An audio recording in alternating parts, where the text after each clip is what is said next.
But hey, we're going to continue. Watch the drama. There's a drama alert interview? What? Really? An interview with who?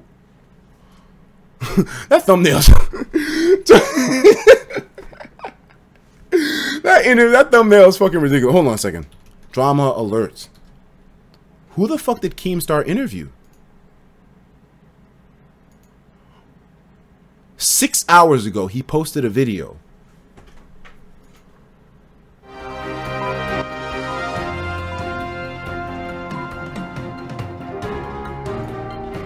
What the fuck? What is up, Dramaalert Nation? I'm your host, Killer Keemstar. Let's get right into the news. Now, guys, normally we go to the address of their enemy. One of the teams dared the other team to go ahead and swat him. He said, please try some shit. I'll be waiting, posting this address. I'll have you in prison for 5 years, buddy. Casey already gave me all the proof I need. So once the other team got that address, they didn't do the swatting themselves, but they sent it to a known swatter, a hacker who's been swatting Call of Duty pros and who has been putting in bomb threats to the last MLG event earlier this month. This dude is he's a beast. He's been doing this shit for fucking how long now?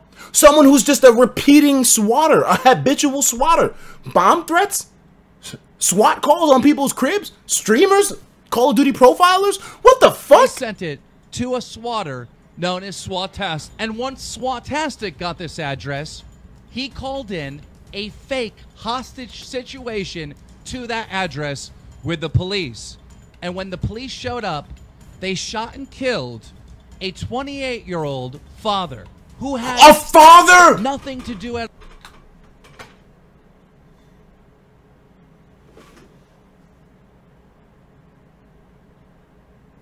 all with this situation. Happened in Wichita, Kansas. Man dies after being shot by Wichita officer investigating a possible homicide. The local news, known as the Wichita Eagle, interviewed the family to find out exactly what took place. Here is that interview.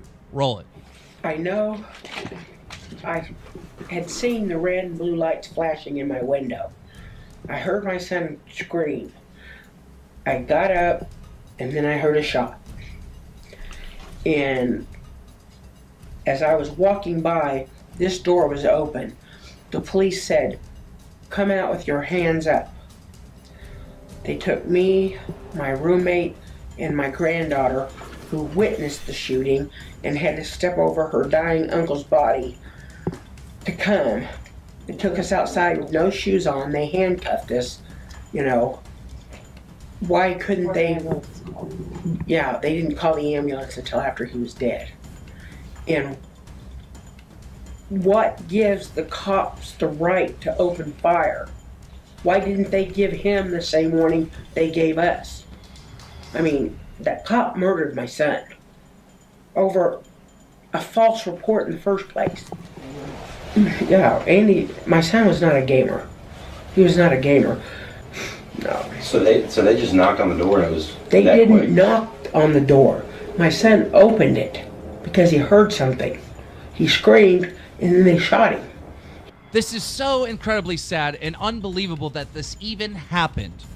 UMG, the website where the Call of Duty competitive match took place, put out this statement. We woke up this morning to the horrible news about an incident with a man losing his life. Our hearts go out to his loved ones. We will do everything we can to assist authorities in this matter. And get this, the swatter, the person that made the fake police call, he said this on Twitter. I didn't get anyone killed because I didn't discharge a weapon. And being a SWAT member isn't my profession. Unfucking believable. Now, I could not believe that this hacker, swatter, or whatever wasn't taking any responsibility whatsoever. So we reached out to him, and we asked him if we could get an interview with him, and we did. And this is what the person that killed that nigga Keemstar said. Roll it. Ladies and gentlemen, we have the alleged swatter on here. SWAT.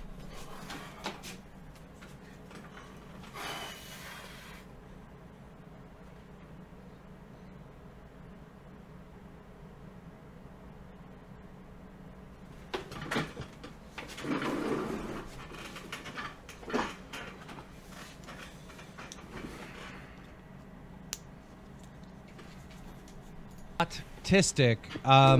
So you were involved in this swatting where the 28-year-old man was shot and killed, correct?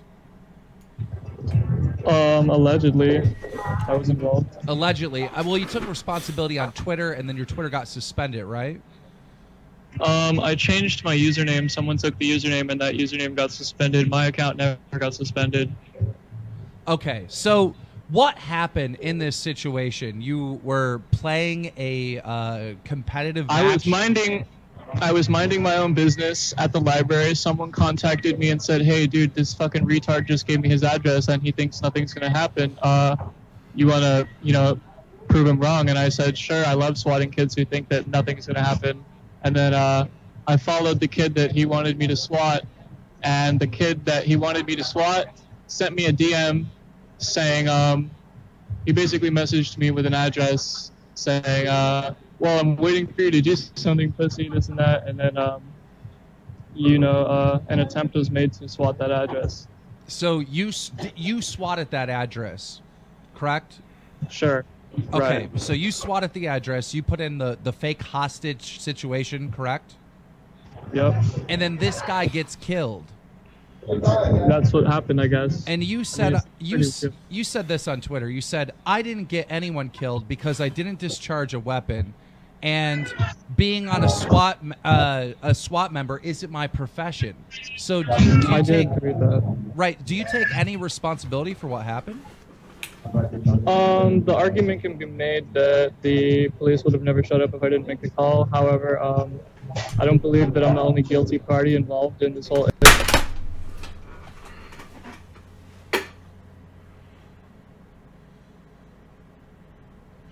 Did I just hear that shit correctly?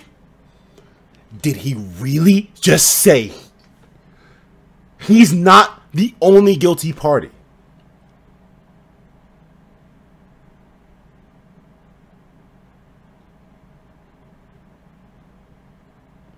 Did I really just hear that shit correctly?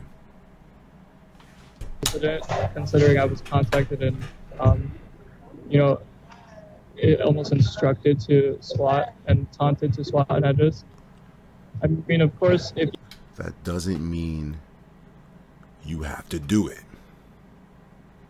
you want to, you could say that, of course, I was involved. However, other people were Involved! You killed him! involved.